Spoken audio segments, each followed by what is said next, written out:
If you've listened to any of my podcasts about photographing wildlife, whether it's tips, planning, anything like that, one of the things that I always recommend is that you practice before you go. And a good subject to work with is birds. And the obvious reasons for that are that birds are pretty much everywhere. So unless you're somewhere in the middle of Antarctica or at the North Pole, the chances are that you can step outside and there are birds around. So you've got a subject that is available. They're also wild animals, so they will do their thing, which is also the kind of subject you want to be practicing with. They also have certain characteristics, and I want to talk about the kind of thought process to go through before you go and photograph your more exotic, let's say, subject. So birds, again, are very good for that. So having said all of that, what I thought I would do in this podcast is actually dive into that a little more and talk about what are the things you perhaps want to think about before you go off and photograph birds, because these are the things that will help you get into the right kind of mindset for photographing wild animals, doing wildlife photography. So without more ado, I'll get into, there are really two parts to this. And the first is to think about your subject and how can you stack things to give you the best possible result when you're taking photographs.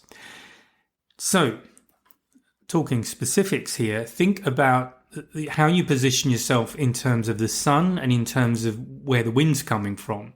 So ideally, you want to have both the sun and the wind at your back. And the reason, and there's reasons for this, which I shall now explain. So obviously, with having the sun at your back, you've got lighting going straight onto your subject, which should give you the best chance of getting a good exposure. Now, I would suggest that you treat this as a starting point, because as you get better by getting photographs from this kind of perspective, you might want to experiment by changing position and looking at having light on your subject from different positions, whether it's from the side. You might even try backlighting, but anything you can think of really. But I do recommend that you start with something that's kind of stacked to give you the best possible results, because that will encourage you to try more things. It's much easier to start getting good results early on, and then that gives you that confidence to start experimenting and pushing the limits a little bit. Whereas if you start to struggle from the beginning, you're not really going to experiment, because if it's just really hard to get a basic shot, that is a much more difficult place to come from and persevere and get good shots. So do start with things, do make it as easy as possible for yourself to start with, and then go from there. So that's why you would have the sun behind you, and also with the wind behind you. This is where you start thinking about how your subject is behaving. So birds prefer to fly into the wind, and the reason for that is it gives them more lift. It actually makes flying much easier. And if you want to compare that to aeroplanes, if you know anything about aeroplanes, you'll know that generally they will take off and land into the wind. And the reason they do that is that you've got an airspeed over the top surface of the wing that gives them lift.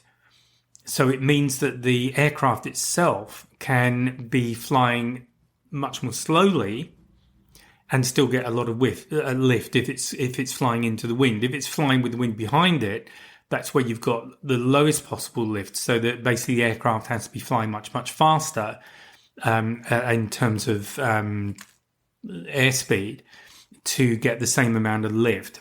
I hope this is making some sense. But basically flying into wind, the wind's adding lift to what you're putting in yourself, and birds will do that because it's a much easier way to fly. It's much more energy efficient for them.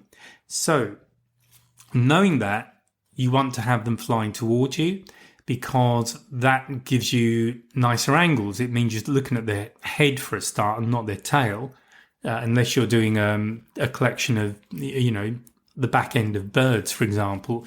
You really want to be shooting the head and ideally focusing on the eye. And if you also think about it, they'll tend to fly slower, and that makes it much easier for you to keep focused on them, to start experimenting with different shots.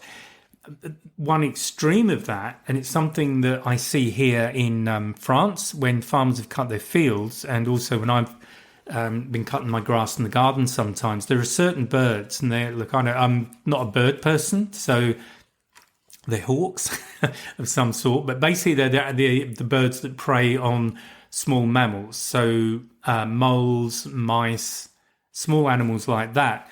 What they will tend to do, and this is where observing behavior comes in, and this is actually very relevant. So what they'll tend to do is pretty much hover in the air over certain points. They'll tend to stick their face into the wind, because if there is wind, but if there is wind, it's that air is flowing over their wings, so it's much easier for them to hold a stable position over the ground. And what they're doing up there is having a good look around, basically looking for lunch.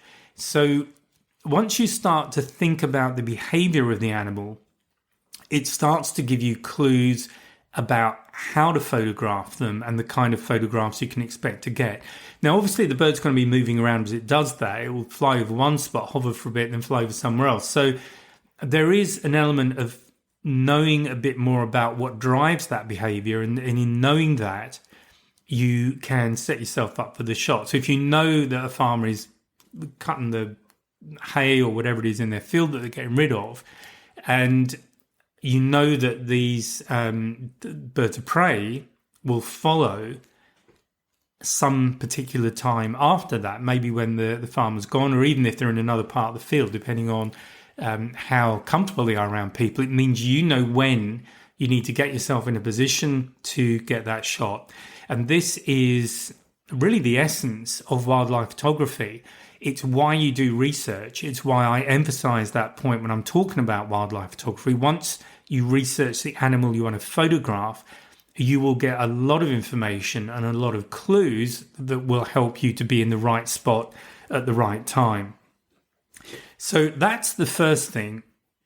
What's the position of the sun? How do you position yourself so that you've got the best lighting?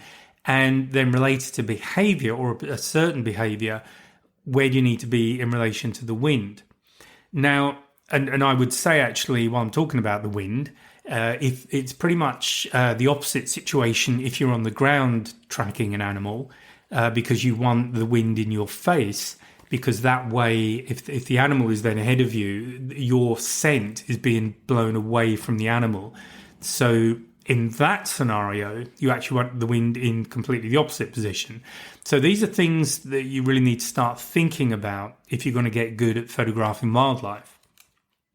So the next thing, are there certain routes that the birds will fly? It might be that they nest in a particular place. They tend to fly over certain areas to look for prey or whatever else it might be. Or it might be around sunset, they roost in a particular tree. So if that's something that's reasonably predictable, then think about that. How do you position yourself around that tree to get the best shot? So timing is really important, and it might be timing on a daily basis, that kind of behavior, or it might be on a wider basis. For example, migrations, and I often use the humpback whale migration past Sydney.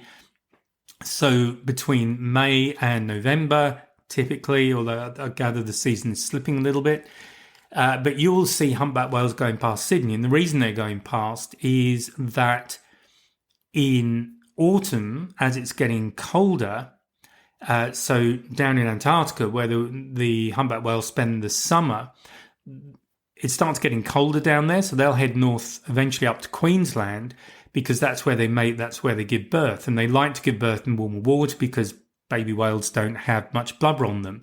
And it's then time for them to feed up, get more blubber on as they head south. And by the time they hit the waters of Antarctica in the summer months, where it's warmer down there anyway, but they're also, blubbered up, to use a phrase. So think about on a sort of annual scale, I guess. Are there certain behaviors you're looking at and you need to be there at certain times of year, or you need to be aware that these behaviors only happen in a particular place at a certain time of year? So this, again, is thinking about timing and routes, If you're trying to photograph predator, well, where do the prey animals go? They're going to go get water, probably. So that's why water holes are very popular in places like Africa. And if you go to an expensive hotel, or not even such an expensive one, if you go to certain places, there's often a water hole that's lit up at night so you can see what's going on. And that might work for you. One of the things about that, I'm just going to say that while I think about it. If you are photographing in a waterhole at night, that can give you quite an interesting shot, because your subject, even if it's just drinking, is likely to be quite well lit by the lighting that they put around these places, but immediately behind it is likely to be very dark, particularly if you've exposed your shot for the animal's face and it's well lit. Then you're going to find that pretty much everything else is quite dark. So that gives you a particular look. You've also got the option perhaps to use reflections, and that can give you cool photographs. So I just threw that in there while I thought about it, and I'll now get back to what I was going to talk about. But this is the kind of thing to start thinking about. That does give you a particular shot, but you can only get it at a certain time in a certain place because there are certain conditions in effect. Okay, and then the other thing when you're photographing birds is, first of all, I recommend you shoot them against the sky. And the reason for that is it makes focusing much simpler, and you need to get on top of how the autofocus system, particularly on your camera, works, because you really got to know that to get shots that are in focus. There are other things too to get them sharp, but if they're not in focus, you're not going to get them sharp. So that's an absolutely critical thing to get on top of. As you get more confident, start to shoot the birds with other things in the background. Now, initially, that might be something in the distant background. So it might be trees, for example. It could be houses, but something that's a long way off, so that you can work with using depth of field and make sure your background is out of focus, but it does provide context to the animal, which, a sky, just a blue sky or even a cloudy sky doesn't really do. But if you've got some background there that starts providing context, it starts adding to the story of that bird. It's talking about where it lives, the environment it's operating in.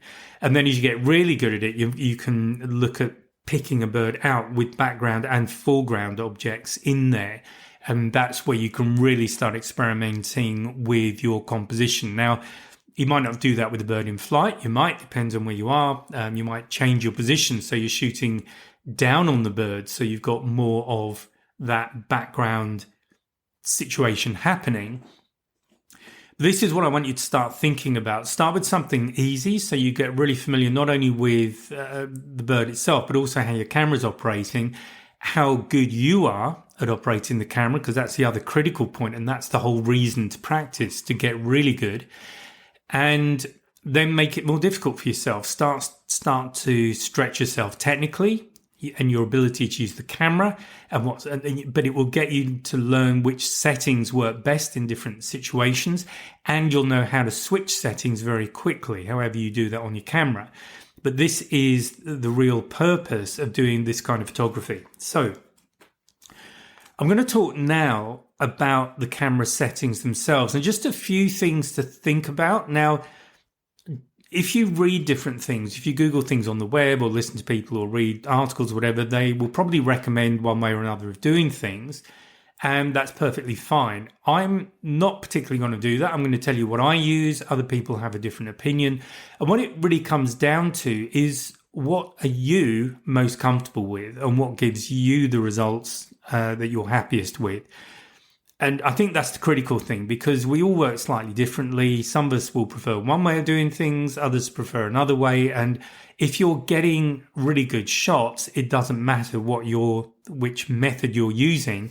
If you're getting that result, it's basically saying that the method you're using is the right method for you. And that's really what I want to emphasize. And this is another reason for practicing, because you can try different ways of doing things, and you may well find that one method is much better for you. You're much more comfortable with it than another.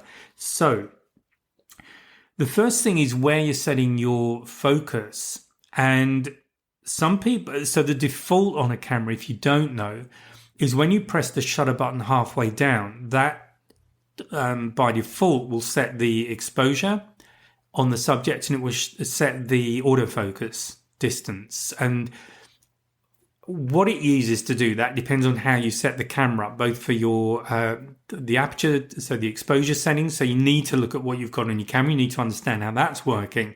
But having done that, you probably don't need to change it.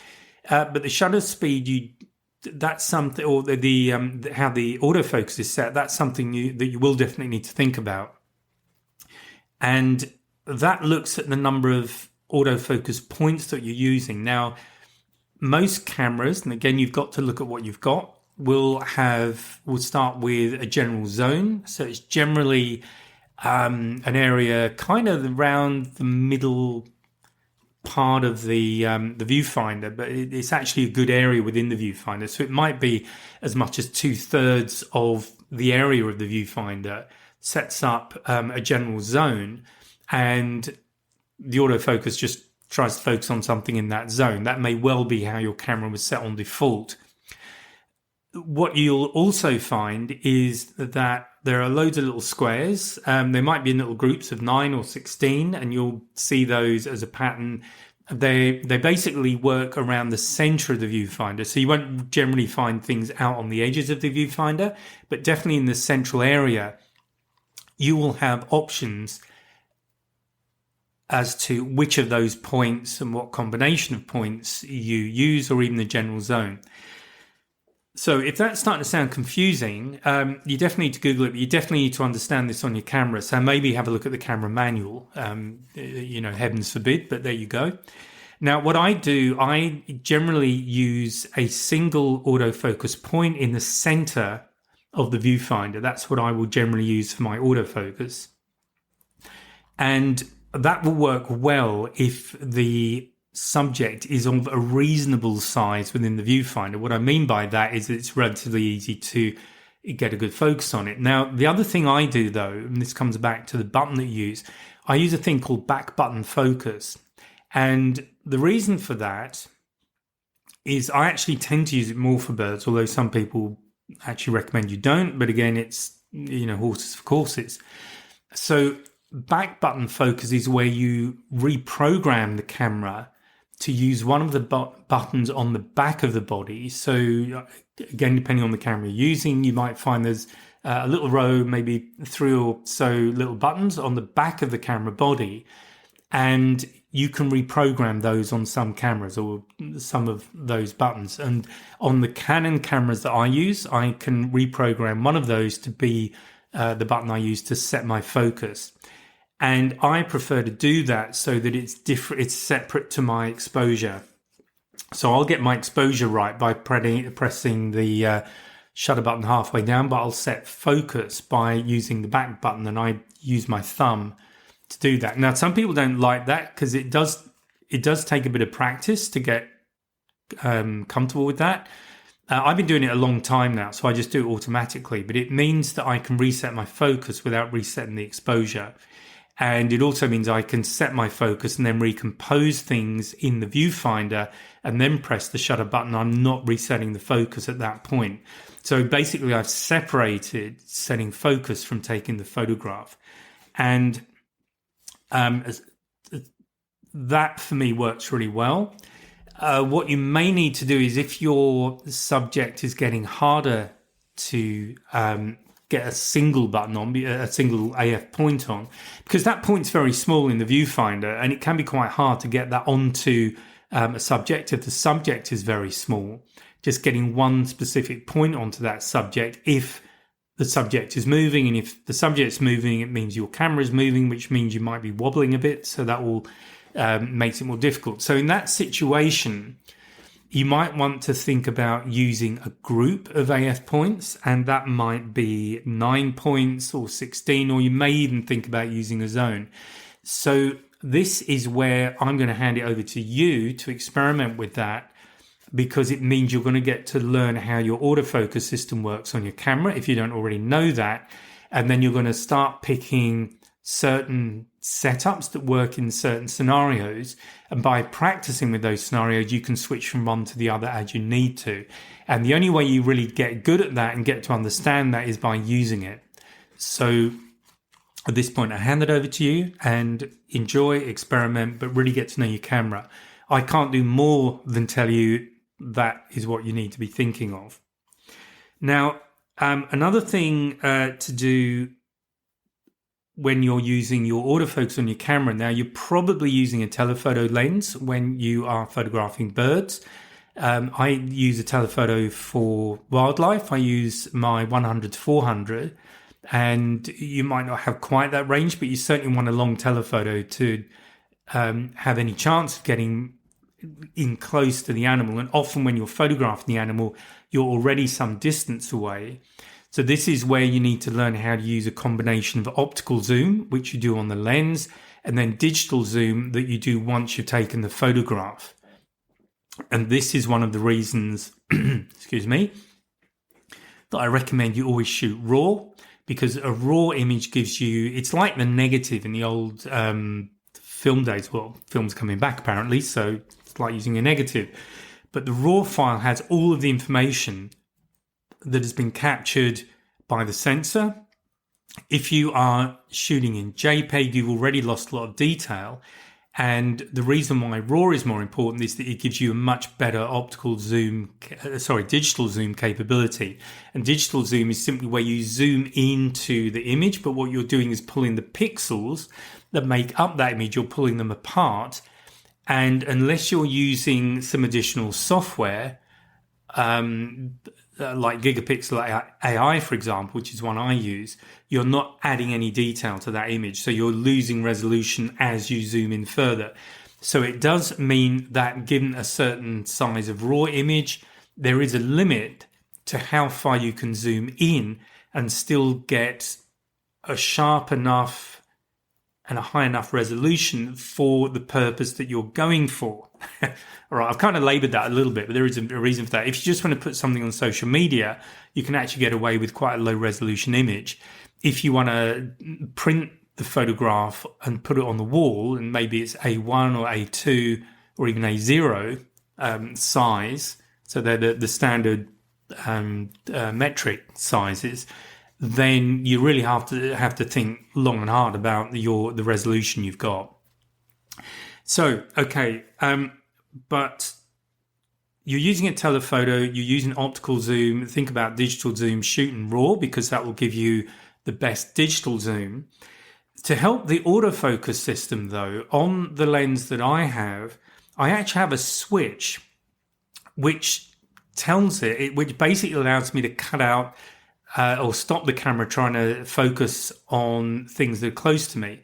So the switch allows me to choose between a 1.8 meter minimum focus and infinity, or 6.5 meters and infinity. So if I know that I'm not going to be shooting anything basically less than 6.5 meters from me, then I'll just flip the switch so that the AF only works and only tries to focus on objects that are 6.5 meters or further away. So that just cuts down a bit of unnecessary hunting that you might end up with if you're using a longer zoom. So you really want to minimize the work that the camera is doing, because often you want to be getting these photographs fast. You've got to be shooting on them fast, and it is not going to be a fast acquisition if the camera's hunting, if the AF system is hunting to try and find the subject. So with that in mind, what I also do is try and pre-focus on where my subject is likely to be. Now, I could do that manually if I just know that it's somewhere less than infinity, but a long way off. I'm going to basically wind the lens up to infinity and then pull it back a little bit. Or if you want to keep the autofocus system running, just pick a point that's roughly, it doesn't have to be precise, but just very roughly the sort of distance away from the lens that your subject is going to be. So that might be a tree, it might be some grass or whatever. But just find something that's roughly that distance away, focus on that, and then when you point the camera at the bird that you're photographing, you're already kind of close to the focus. So the AF is going to lock on very quickly and it isn't hunting. And obviously this applies if you're shooting other animals, not just birds, but any subject. So you want to minimize the acquisition speed for the autofocus, because things might be over very quickly. In the case of a humpback whale breaching, that's completed within a couple of seconds.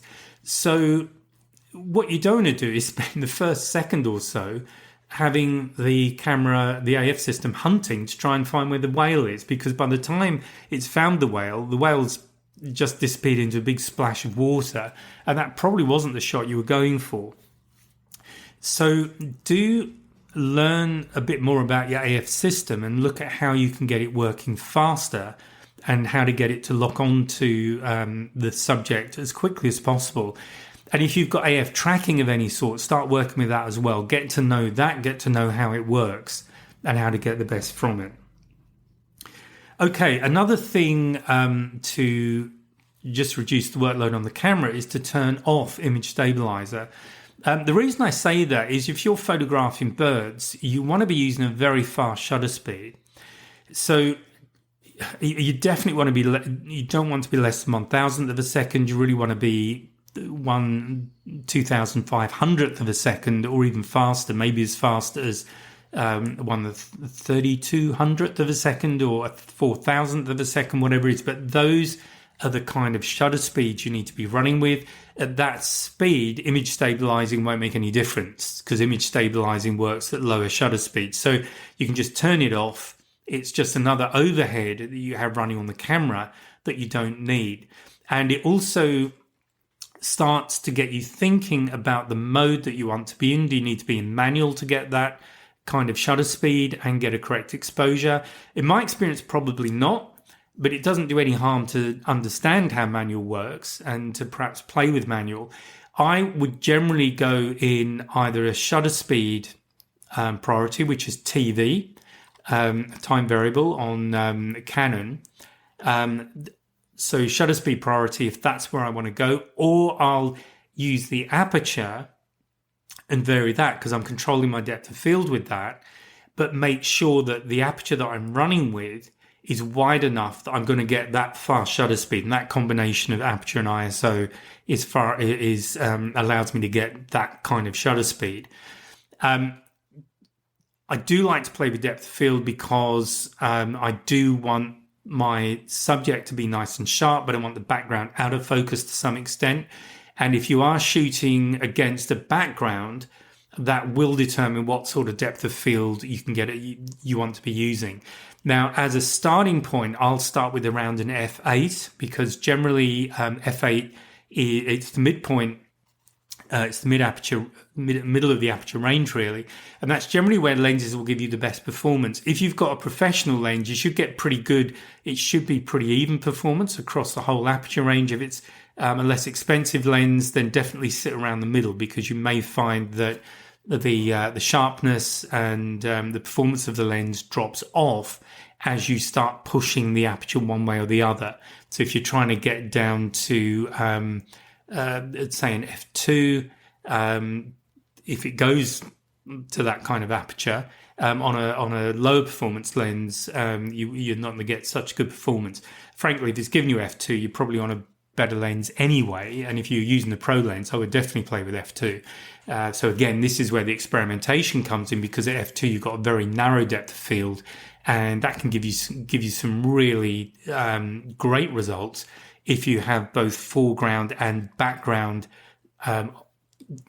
objects, let's say, to deal with.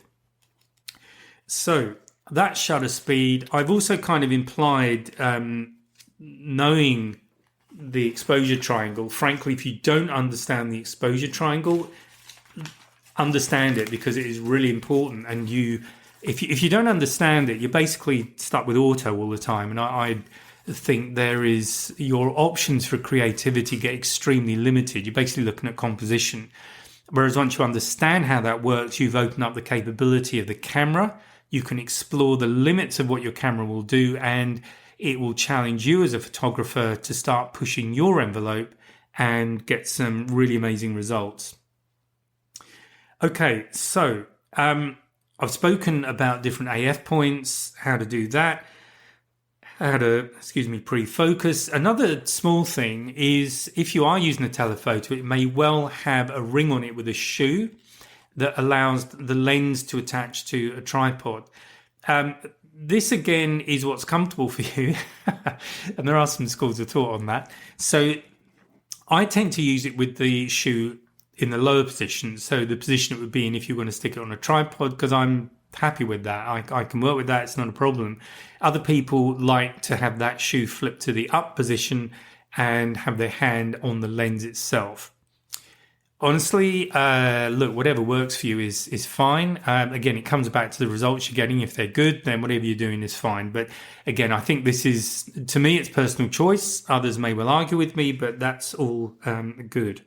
Now, another thing to remember is that if the bird is moving across you, and this is also the case with certain animals, if you're tracking a predator that's chasing down prey, the chances are you're going to be moving from left to right or right to left, but you're going to be pivoting. So practice pivoting with your body. So I tend to pivot from the waist. And the reason I do that, it means that my arms, I can tuck my elbows into my body, and that bit of me doesn't change position at all. So my arms and therefore the camera is not changing relative to me. So that all that's moving, I'm pivoting from the waist. So I'm basically panning from left to right, right to left, whatever I need to be doing. So just practice doing that, because you may well have to do it in anger, and it needs to be just second nature. If you're trying to move the camera itself and follow, you're kind of losing, or the chances are you're losing stability. Not so important at fast shutter speeds, but if you're working at lower shutter speeds, that's likely to be the case. And also you might start changing the position of your eye against the viewfinder or relative to the screen. The viewfinder is the more important one, because then your composition might go out of whack and you're not aware of it. Another thing to remember when you are doing that is to just get in the habit of, they call it bounce focusing, but it's just basically resetting the focus regularly. And whether it's back button focus or you're using standard focus, do just reset the focus regularly, just to make sure that your subject stays in focus. Now, with some of the newer cameras, they've got really smart tracking, really smart AF tracking. And if that's good enough to keep the focus locked on your subject, then that's fine. Get familiar with that and make sure you use it. But if you don't have that, then just get in the habit of refocusing periodically. And periodically might be every couple of seconds or less, depending on how things are moving relative to you. Okay, so I've run through a few things there to think about. And I guess to quickly summarize, first of all, do your research or just observe, but get into that sort of wildlife photographer's mindset of what is the animal doing, where do I need to be to get shots, and what are the shots I'm going for. So get into that way of thinking, but you start doing that by doing research on the animal, even if it's looking out of the window from time to time and having a look at what the birds are doing. I've spoken about AF systems, getting to know your AF system, whether you use back button focus or standard focus. I've spoken a bit about exposure triangle. I've spoken about knowing your kit. So can you cut out the close focus?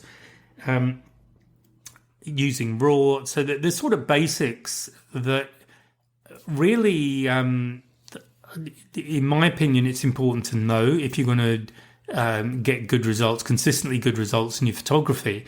So if any of that is new, then I really recommend that you, at the very least, Google it. But if a lot of it's new and you're really not sure about a lot of the things I've been talking about, then do get a course. So obviously I have a course, there are other ones out there. But I think it's really important, because if you step back and take that time to really invest in yourself and your photography, and you don't have to be a professional to do that. Just, anybody taking photographs, if you want to start producing results that you really like and the people that you share them with really enjoy, then do take the time to invest in a course that will help you to get the understanding you need to then go off and experiment. And something I've said before is that it's all very well breaking the rules, but it is important to know which rules you're breaking. And if you know which rules you're breaking, that equals consistency. If you don't know what you're breaking, that's pot luck. So I think on that note, I will leave it there, but I hope you found that useful, and good luck photographing birds. Bye for now. Oh, and one thing just before you go, please take a look at the 2026 wildlife calendar. That's available now. It's on the website. There's a link below the description of this podcast episode. So please take a look, and I'll speak to you next time. Bye now.